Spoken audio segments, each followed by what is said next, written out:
Welcome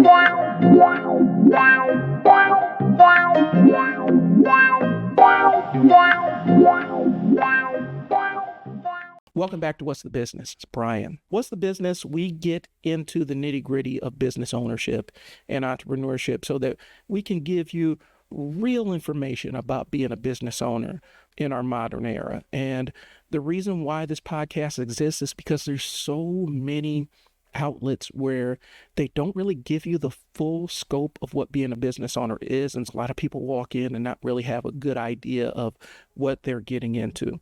Our guest today is Sara with ecomaids, and we're going to discuss her journey and how she got into this, a little bit of where she came from.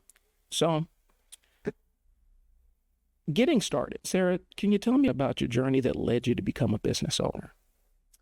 Yes, just a little bit about myself. I've been married for almost 24 years. We have 3 children, 3 teenagers. A couple of them are going to be in college this year, and then we have a high schooler. So that's my first priority, is being a mom and wife. Secondly, for the last 24 years before I started to become a business owner, I was in the mental health and substance abuse field. I worked with pregnant women who were addicted to IV heroin for a few years, moved my journey into Douglas County, where I worked with convicted felons with drug addictions. And then from there, moved to Union Pacific Railroad and managed a team there that helped railroaders with mental health and substance abuse issues and their families. And I led the crisis response team when we had fatalities on our rail. So my whole journey is about helping people and inspiring people and helping people problem solve their lives. And I really enjoy leading a team. I came to a point where I was ready to do something different and be challenged. I knew I loved leading teams. I knew I wanted to own a business and be a woman-owned business and create a culture that I felt proud of, where I can empower young people, especially women, to be successful, to teach them how to be professionals, to role model life skills, and to give them confidence to really grow whatever type of career they want to. They may not always want to be a house cleaner. If I can be a positive impact in their life to help them grow to be whatever they want to be, that's really what I was looking for and striving for. And that's how I got into this. Okay. And I want to touch on something you mentioned is wanting to run a team and wanting to lead. One of the things I've always looked at is leadership is a service. A lot of people want to be in charge, but leadership is actually a service. It's you leading, you choosing to lead, and you making the sacrifices that come with being a leader. And so it's something, if you have it in you, it sticks with you. And so you constantly want to, it's not about, I just want to be in charge of people. Right. It's, I want people to attain higher things. I want them to be their best version of themselves. And so I want to empower people. You mentioned with your team, let's talk about the concept of how you're empowering through your leadership and how you're helping these young women on their path to being the future leaders of it. Yeah. So, I mean, when I hire my team, we have really pretty clear understanding that this is going to be a place where people want to work. It's going to be a place where sometimes we can laugh and have fun. And then there's going to be times when we need to be serious and get the job done. Right. But along the way, we can learn in whatever aspect that is for the day.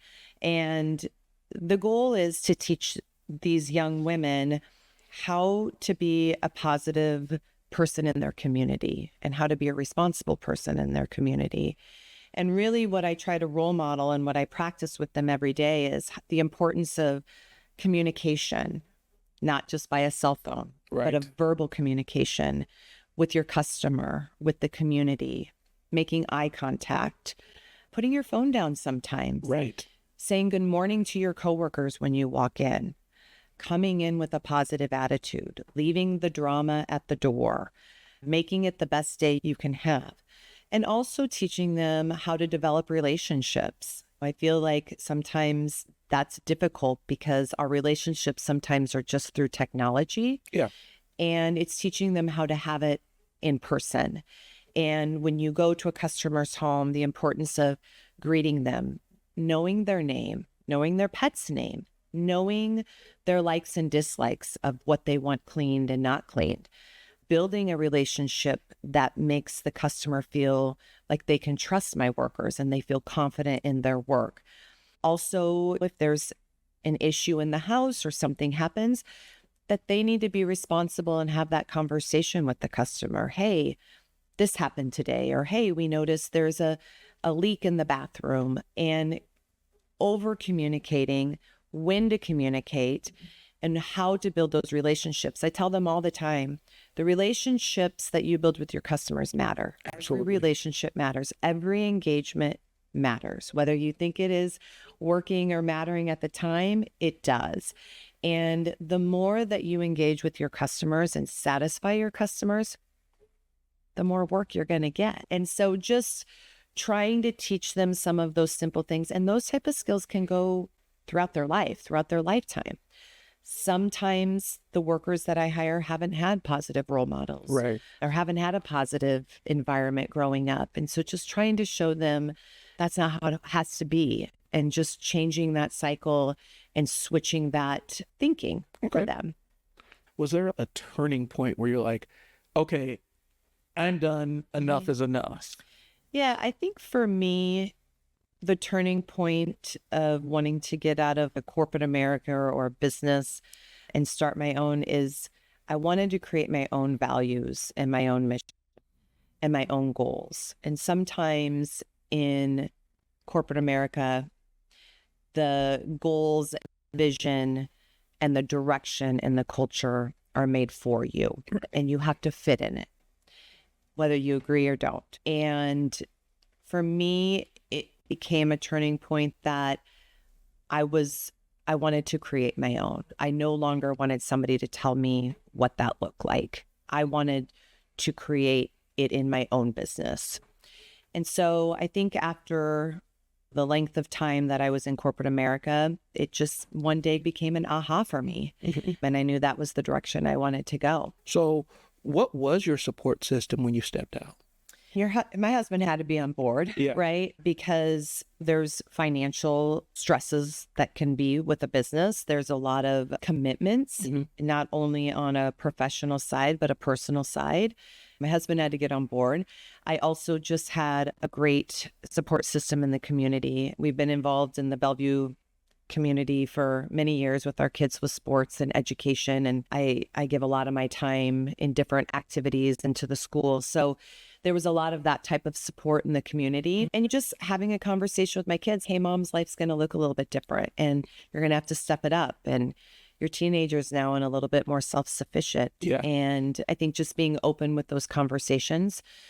But I also think sometimes it just has to be an internal risk. And whether I had to take the risk and want the risk and feel good about that, and just know there's going to be bumps along the way. And even throughout the bumps, I might have to find support in different avenues. I recently have joined some chamber events, some chamber networks, and some women's group, and I've got a lot of support through that. I didn't have that right away, but I have found that because I knew that was a need for me. So yeah, I think you just find your way and you figure out what you need along the way, but you have to go get it too. One of the things is I talk to people who haven't taken that risk that you were talking about, where they step out. They haven't even taken the risk. Like they've been so far into the analyzing and planning and trying to address this thing and that thing. They haven't really taken that risk. And then they complain, there's no mentors. The mentor will find you once you get started. That's what my experience has been. You'll come in contact with people that you can connect with. The mentor isn't going to come knock on your door. And if you don't take any risk, you're not going to know what your real capabilities are. Right. Taking that risk, are there any things that you had to adjust for and account for? Probably the biggest adjustment working on the railroad doesn't shut down. So you're pretty much on call in the mental health field 24 hours a day, every day of the week. So I had to, and running a business can be a lot of hours too. But a transition that I really was mindful of was to try and set some boundaries of when my day ends and when it begins, and really trying to prioritize so I can still be a mom and I could still enjoy my family. Mm-hmm. And so some of that, just setting boundaries around your day Mm-hmm. and trying to separate professional and personal instead of it just always meshing together, was a real challenge. Being on call as a therapist for over 20 years, where you Yes. get phone calls in the middle of the night and there's crisis. A lot of crises don't happen between 8 and 5 p.m. Mm-hmm. So getting my sleep back on schedule and just doing a little bit more of self-care, taking a little bit more care of me, taking some quiet time for me, doing some more reading, just learning about myself again Right. and the skills I have, challenging myself with, okay, what can I do different today? Or trying to wake up every morning saying, gosh, if yesterday didn't work out so great, today's a new day. And what am I going to learn today? So just trying to have that type of attitude and challenging myself every day, because I think in corporate America, you get complacent, right? Yes. You have somebody telling you what to do, how to do it. I need this spreadsheet. I need you to do this. Now that's all on me. I get to create that. So just challenging myself to think outside the box and see what's good for my business and Mhm. what can I learn today. And there's a couple of takeaways I want to take from that. One, I think in talking to human service, people who work in human service, therapy, case management, managing residential, I don't think y'all understand that you actually have a lot of the tools to be really successful as an entrepreneur and a lot of the bad habits that it takes to be a successful entrepreneur. The relentless drive to chip away at something that is going to take a long time to accomplish. If you're working with clients specifically, I have to help you up this mountain. I have to give you the tools to be successful on your own, and I have to watch you grow on your own. And it's a long path towards that. That's a skill that you have. The bad habit you have is feeling guilty for sleeping or taking a vacation. We talked about that a little bit earlier. Feeling guilty for taking time with your family, feeling guilty for delegating. I've been a supervisor. You feel a little bit bad for delegating sometimes. At first, it's a benefit, but then it quickly becomes a curse for you as a business owner as you expand. But you do have the skill set to adjust and grow through that. You're like, I don't know if I have the entrepreneurship skills because I come from the nonprofit world, and the business acumen in a lot of nonprofits it's not necessarily the strongest. And so you doubt that piece of it, but you have a lot of the soft skills and some of the hard skills that you need to be successful as a business owner. And especially for the human service workers and therapists and stuff like that, you have the skills. It's just growing and getting better every day, like you said, and looking at and evaluating, how can I be a better version of myself tomorrow? That's taking every day as an opportunity to learn and grow and get better. So we talked about the support systems.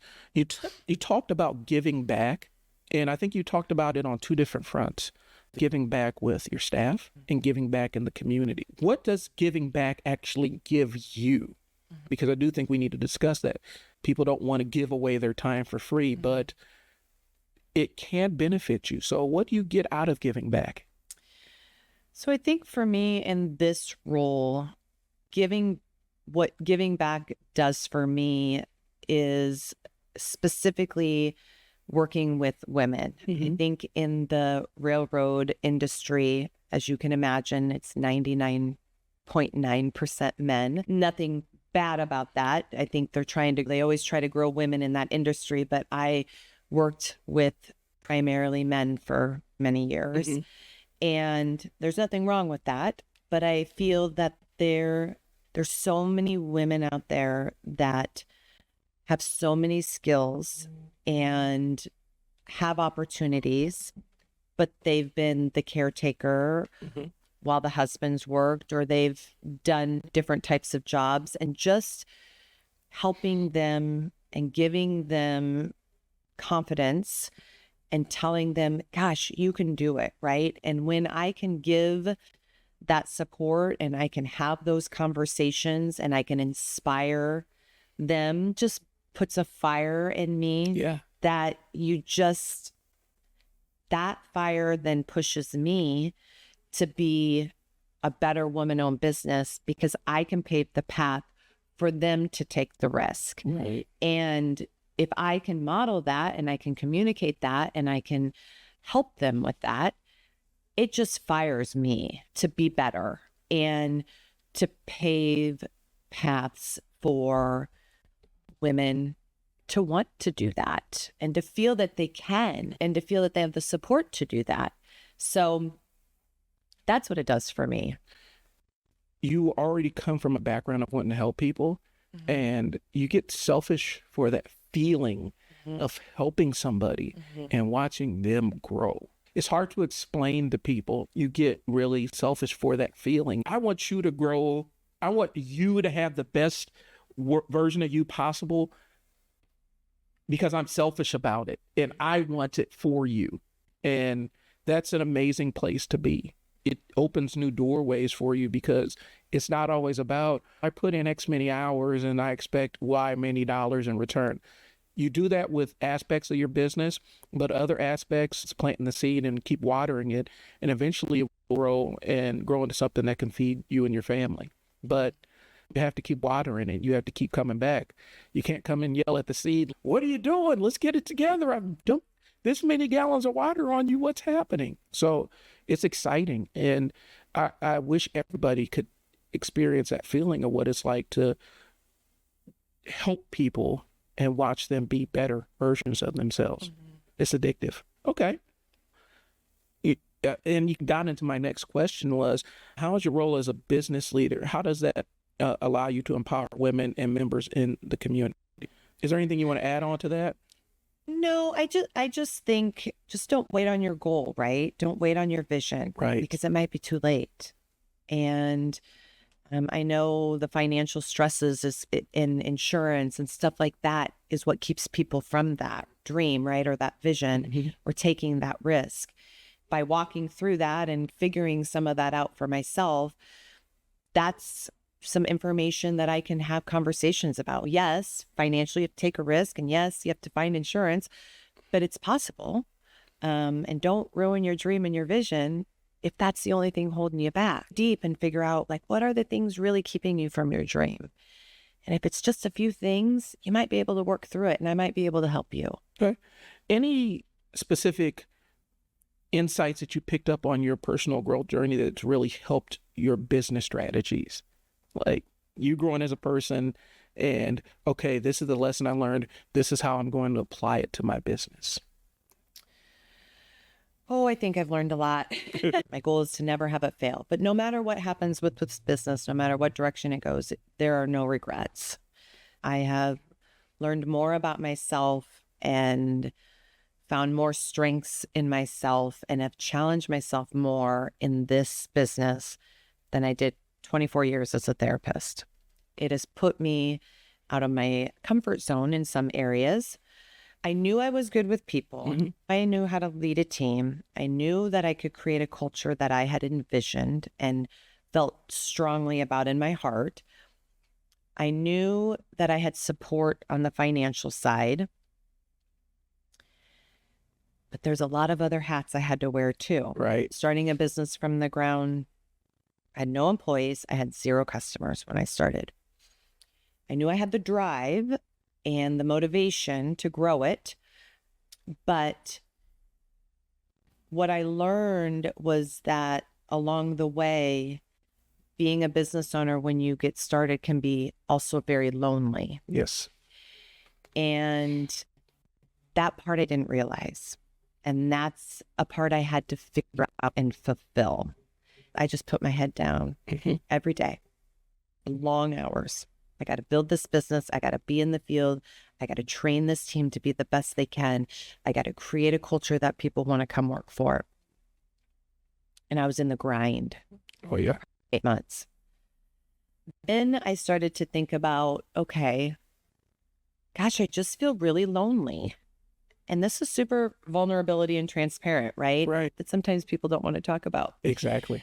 But I think it's important. And when I started to think about, okay, why am I lonely? I'm around people all the time. I'm working. The piece that I was missing were other women, people that were on my same level, who had my drive, who had my motivation, who wanted to be better and do better. I was missing that piece of corporate America where I had coworkers that I could brainstorm and feedback and have a conversation at the end of the day and go home with a fresh feeling and had great conversations. But when you don't have that in a small business, because you're small building, Right. because the hierarchy, there's not a lot of levels. Right. So it's you and your workers. AHA came to me probably in November, and I said, my word for 2024 is connectedness, and I needed to get connected again. And I challenged myself that starting in January, I was going to fill my calendar with at least 3 to 4 networking or one-on-one or women's group or finding a mentor or doing something Right. that was going to fill that space of feeling lonely and also fill the space to keep me challenged. Because I think also as a business owner, when you're owning it, your ideas are maybe only your ideas. Right. And it is healthy to get other people's opinions, other people's ideas, talk with people, this worked, this didn't work, and constantly have that conversation. You can't get complacent. So I did that. I started that in 2024, and it has been refreshing. Oh, wow. And I have found my people, and I'm committed to that. It's a piece I wasn't ready for in the beginning because I was wearing lots of hats and getting it figured out and grounded. Right. But now it's been wonderful. And I think it's a piece you have to do. This is going to take me on a little side path, Okay. but I do want to talk about this because what you said was realizing that entrepreneurship is lonely. Is that No, it's not. It's real. It's absolutely because a lot of times talking to people that are still going to their 9 to 5 and stuff, which is amazing. If that's what fulfills you and that's what you need, amazing. And if that's what you're comfortable with, great, because business ownership isn't for everybody. You have conversation in your mind, and there's a point where you're sitting there talking to somebody that's not a business owner, and you don't realize that you shifted into a business owner perspective, and they just sit there and blink at you. Or they give you a piece of advice that makes no logical sense based on what your perspective is or what your frame is as a business owner. And you have enough of those conversations, you start feeling a little bit isolated. Yes. And so you have to go seek those out. Yes. One of the reasons why, because my wife joined my agency and I'm the introvert. I do networking meetings. I go out and I'm in networking groups and I'm sitting there like, I am in hell because this is really super uncomfortable for me. But my wife joined and she's the extrovert. She's the one that needs to be out and see people and stuff like that. But her battery is also charged by interacting with people. Right. And we thought it was going to be me and you against the world, babe. We're going to go out here and do it. Husband and wife power team. And my wife still helps me out with stuff regarding my business. She still does graphics and still makes connections for me, but that wasn't what she needed. Right. She needed to be more in the corporate aspect of it and let me do the business, the nerdy marketing business stuff. She makes fun of me because in my downtime, I listen to marketing books and watch videos about entrepreneurship in my downtime because that's where I'm at right now. But it wasn't fulfilling for her. And if you're an aspiring business owner, if you're in your first 2 years, I need you to take Sarah's advice and go find people that are in the same boat as you had the same experience as business owners, because you're not always going to get it. And if they don't know and they're not familiar with the journey, they're not going to always be able to provide you some of what you need with that. And it can open up a spot where it feels like this empty place and you feel bad. You feel this guilt because you can't connect with the people that you love on that level. But the reality is you can connect with them about personal stuff and things like that. But when it comes to crossing the line between business owner and you, sometimes you got to find other business owners to talk to because they understand it. They understand the grind. They do. First time I met Sarah was at a networking event, and Sarah comes in and I'm sitting there listening. She presents and amazing self-confidence. And I'm sitting there in my mind, my first impression is, oh, she's a vet. She's got this. She's been doing this business thing for a while. And then started talking. And that was my first impression of you, is like, when I first met you, I thought you were like this business owner. And you've come so far since then, but you had already accomplished a lot, had landed a major contract, was really figuring out what your voice was. And that was my first impression. And I'm saying all that to say this: a lot of times, all the sounds that are going on in your brain, all the voices going on in your brain, where you're doubting yourself, people don't see those. Your internal experience is subjective. And when you talk to other people, you're presenting the version of you that they're going to be familiar with. So the voices in your head, a lot of times you feel that disconnect where you're like, I don't want to get exposed. When I first met you, I'm like, there's no way, in my mind, there's no way that you haven't owned this business for 10 years. You haven't done this for that long. And so it really is amazing to have you on the podcast. Thank you. Do you have any advice specifically? Because we did discuss that and you had some good gems, but this is really targeted. Any advice specifically to other women on this same path? I think just be really clear with yourself on what you want and make sure that it's because of what you want and not what other people want for you. Because if you're going to start a business, you have to be passionate about it in all aspects. It can't be, I think I want to do that or I want to do that. You got to be all in. Yeah. And every day I wake up and I say it out loud sometimes, and my husband, our kids will hear it. I'm not going to fail today. Whatever that means. Yeah. I'm not going to fail today. And some days feel daunting. And I would just say, be prepared to have the ups and downs. It's okay. It's normal. It's okay to cry some days. It's okay to smile big some days. It's okay to find energy from other people. And it's okay to find energy within yourself. You're going to wear a lot of hats. But you get to delegate those hats at some point. And I'm in that phase, a year and a half in, and giving up some of those tasks that I know that my team is ready to do because I've prepared them and I've trained them to do that. So just know that maybe the first 6 to 8 months isn't your forever.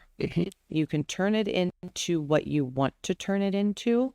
Just communicate, ask for help along the way, ask for support. Find your people, keep it real.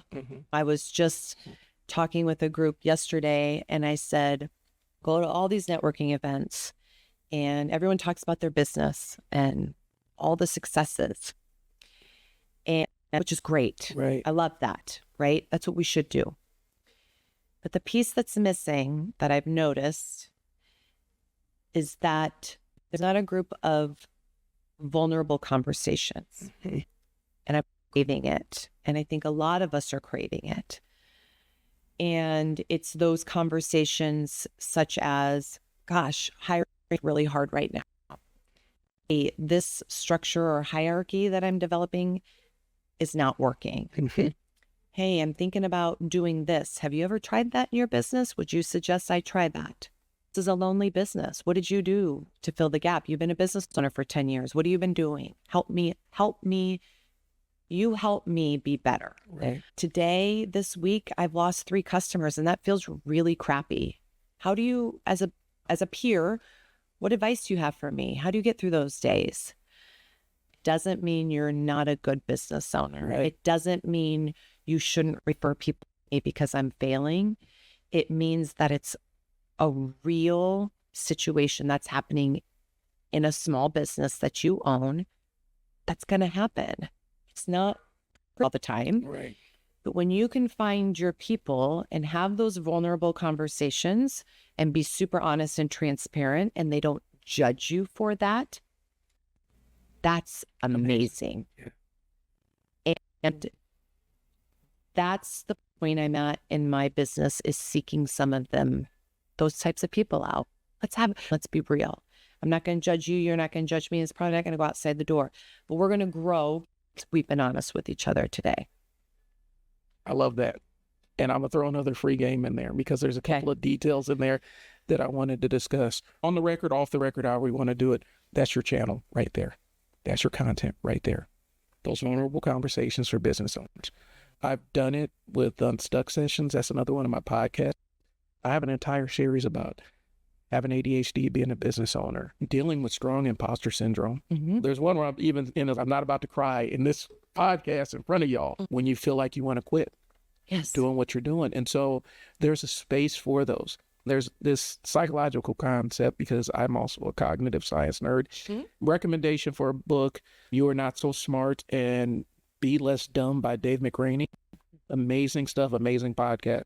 But this one where I think is the concept that we often look at successes to be our guiding light in terms of what we want to be as business owners, or just in life in general. And the place we need to look is the graveyards. We need to look at where people haven't succeeded and take the lessons from those, because those are lessons that help out. Specifically, the way they targeted the segment was about restaurateurs, where you can talk. And I've worked with restaurateurs. It's one of the hardest businesses to get right.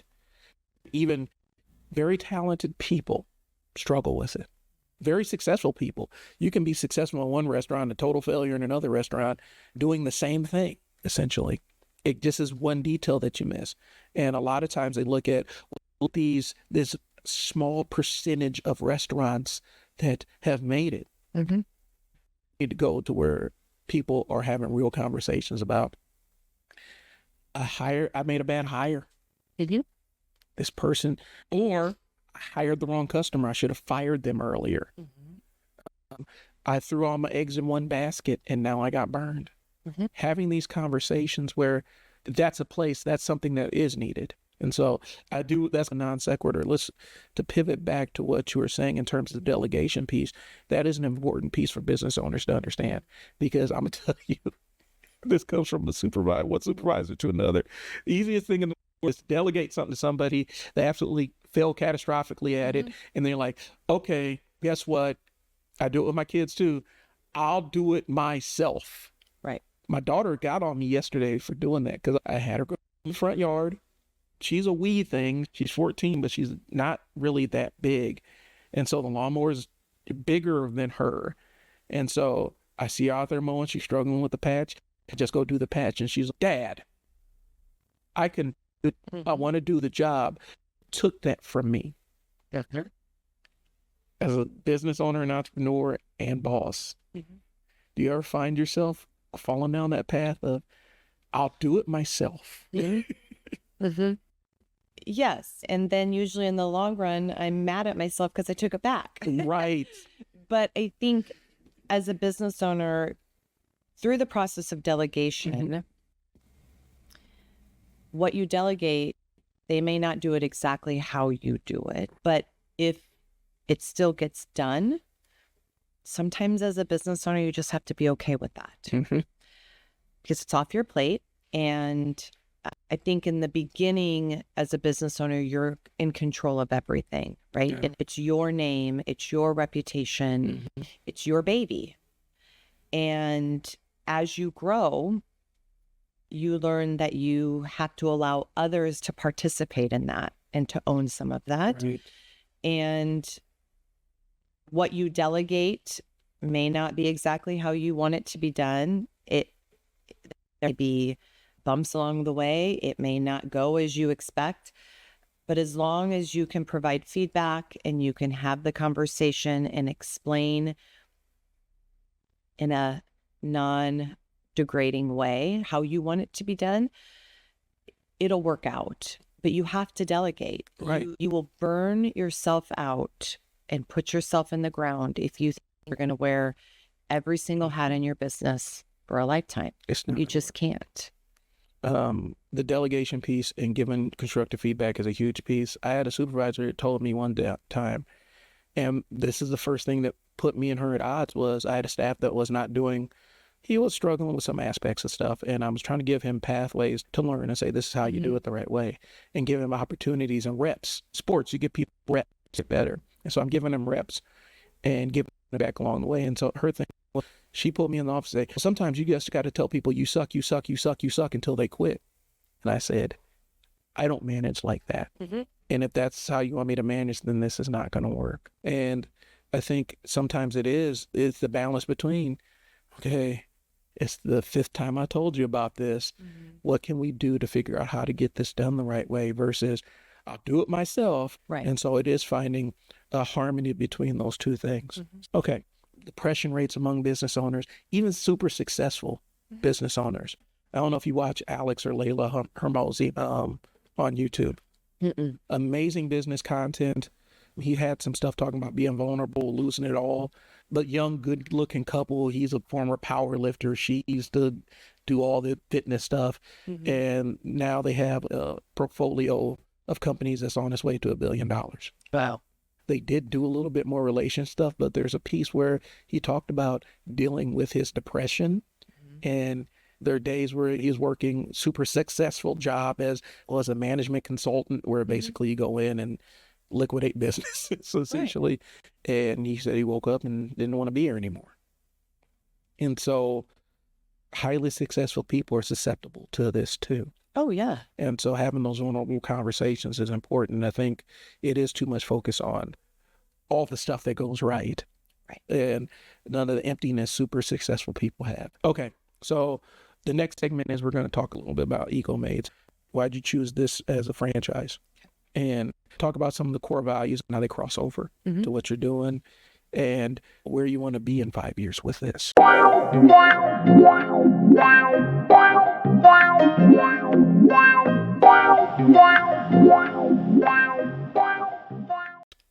Welcome back, y'all. And so we have Sara McVay from ecomaids of Greater Omaha, and we've had some amazing conversations about entrepreneurship, being a woman entrepreneur and a mom entrepreneur, and transitioning from the corporate side of life into running your own business and being successful in the first year and a half. So we're going to talk a little bit more about the nuts and bolts of ecomaids of Greater Omaha and let you know exactly what the business is. So when you were looking for an opportunity to leave corporate America, what was appealing about ecomaids? Just a little bit about our journey. We looked at several franchises. I worked with a couple people to build my profile, right? What are my strengths? What are my weaknesses? What are my goals? What do I want? What type of business? Do I want a business where I can lead somebody? Do I want to work by myself? And just trying to understand my needs and my strengths and just what I wanted to do. I didn't know that was ecomaids in the beginning, right? So part of me was, okay, what type of a structured franchise fits those needs? I love the aspect of ecomaids, eco-friendly products. I think it's really important that these products are very safe for children, for pets, and for people who suffer with allergies and asthma. A lot of times you'll go into a home after it's clean and you can just smell the strong Clorox or the strong peroxide. And many people think that means it's clean. But in the long run, it's causing the kid who has asthma to cough constantly, or the dog licked the baseboard and that's toxic chemicals. So I felt very passionate about having products that were safe to things that were important to me and the environment, children, pets, things that I value, things that I think are important in the world. So the type of products that they used, the green seal, really attracted me and my attention. The other thing great about ecomaids is that they really focus on not cross-contaminating to different rooms. So what I mean by that is we have color-coded cloths. So we use green cloths in the kitchen. Once we're done in the kitchen, those go in the laundry. Then we pick the next cloths for the living room, which are yellow, or the rooms that are yellow, and then the bathrooms that are blue. And I think it's really important that we're not taking cloth from the kitchen into the bathroom or into the bathroom into the kitchen. And I think a lot of cleaning services aren't aware of that and don't do a great job with that. And as a mom and as my friends who have kids and all of that, I think that's super important. And I wanted that. And so ecomaids delivers that as well. I also liked the structure of ecomaids. I knew it was a franchise that I could grow and I could lead and I could delegate and I could grow the people under me to become office managers or lead techs and those kinds of things. It was an opportunity to bring my old life, mental health and substance abuse, and servicing people, teaching people, and helping people problem solve and guiding them. I knew that this franchise would allow me to be able to still incorporate those skills and incorporate those desires and incorporate those things that I loved to do and still love to do. Okay. And that company, that franchise allows that. Right. And that's exactly what I'm doing. Those, and then the other thing is just being able to be out in the community, going into people's homes. People's homes are their most private possessions, right? And just respecting that and understanding that, but also then having an opportunity to engage with those people and build relationships and build a friendship and a professional relationship with them, and then them liking our services and referring others. And you just watch this kind of beautiful thing grow with customers that you enjoy cleaning for and interacting with. So if you find those customers and they refer 5 more customers that we would probably also love to clean for too, this franchise allows that kind of growth to exist. Yeah. And I knew it was an opportunity for myself to get into community as a woman-owned business. And I felt passionate about the franchise and confident in it. And I knew that it was something I felt confident that I could deliver to the community and be proud of. So let's do this. Before we go, in your own words, what is the ecomaids difference? So I think the ecomaids difference compared to maybe other cleaning companies that you may see around, what I promise you is that my team are background checked, they are held accountable, they are trained well, they are managed well, they are led well. They work very well together as a team. They're learning skills to communicate. They're getting better at that every day. They're developing relationships and putting some of them out in the community more to be a part. My team feels a part of the team. I can also tell you that my team would say their boss will clean a toilet. And it's a type of franchise that I, as a boss, will be in the field a lot with my team. If I don't do what I ask them to do, there's no respect there. Right. I ask them to clean a toilet, you better believe I'm going to clean a toilet. If the house is in bad condition, I'm going to show up and help. I never want my team to think that I am asking them to do something I wouldn't as a business owner. And that's how you gain respect. So I can tell you there's a lot of respect, and I lead by example. The other thing about ecomaids that sets us apart are just the products, right? So 80% water, 20% solution, doesn't damage surfaces. The products don't damage surfaces. We're really cautious about cross-contaminating. Very healthy products for pets and kids and people suffering with allergies and asthma. And we're really great for the environment. And I think those are all things that we're all aspiring for to have in our community. Is the environment needs to be safe. Inside our homes should be safe.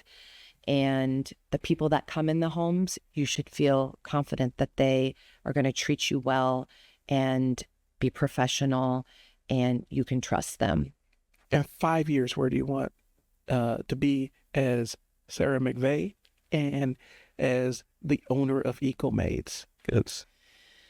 In 5 years, all my kids will be out of the house. So that'll be interesting, which probably gives me more time to do things. But I hope ecomaids at that point in 5 years has grown in the community as a positive company with a great team under me that I've delegated a lot more things to, that I've promoted within, that have allowed individuals to continue to grow their strengths, whether it's in technology or payroll or developing them and allowing them to learn from myself and my husband to just continue to grow in life.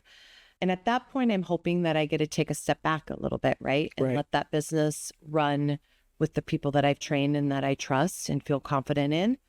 Not that I'll ever be removed. I always want to be a part of it. I'll always be brainstorming and shifting things and challenging them and challenging myself. But I also think there's a piece of me that'll go back and do some work in the mental health and substance abuse world. Okay. I don't know what that looks like, but I love that work. I just got to figure out where I belong again. Good. But I don't think that work for me is done. I'm excited to see where you go from here. It's been an amazing journey so far. I would love to have you back on, and maybe we can have a little bit more of a deeper conversation about that business owner, the loneliness of the business owner, and mental health of business owners, and discussing that piece of it.